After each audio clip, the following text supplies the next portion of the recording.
જૂનાગઢ જિલ્લાના પ્રસિદ્ધ યાત્રાધામ સંત આપાગીગાની જગ્યા સત્તાધાર ધામ તેની સંધ્યા આરતી દર્શન માટે પ્રખ્યાત છે.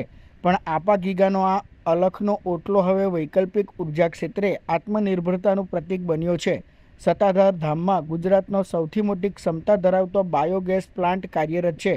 85 ઘન મીટર પ્રતિ દિવસની ક્ષમતા ધરાવતા 4 બાયોગેસ પ્લાન્ટ હાલ કાર્યરત છે અને બીજા 2 નવા બાયોગેસ પ્લાન્ટ સ્થાપવાની પ્રક્રિયા ચાલુ છે.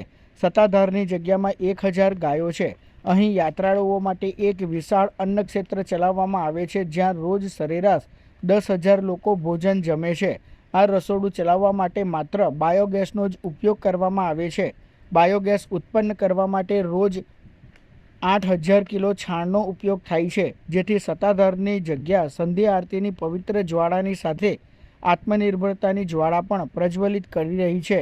ગુજરાત સરકારની Gujarat energy development agency GEDA દ્વારા સંસ્થાકીય બાયોગેસ પ્લાન્ટ યોજના હેઠળ સંસ્થાઓને બાયોગેસ પ્લાન્ટ સ્થાપવા માટે સબસિડી આપવામાં આવે છે. સત્તાધાર ધામમાં પણ બાયોગેસ પ્લાન્ટ માટે સબસિડી આપવામાં આવી છે, જેથી વડાપ્રધાન નરેન્દ્ર મોદીની દીર્ઘદ્રષ્ટિ અને મુખ્યમંત્રી ભૂપેન્દ્ર પટેલના નેતૃત્વમાં ગુજરાત વૈકલ્પિક ઉર્જાના ઉપયોગ ક્ષેત્રે આત્મનિર્ભર બની રહ્યું છે.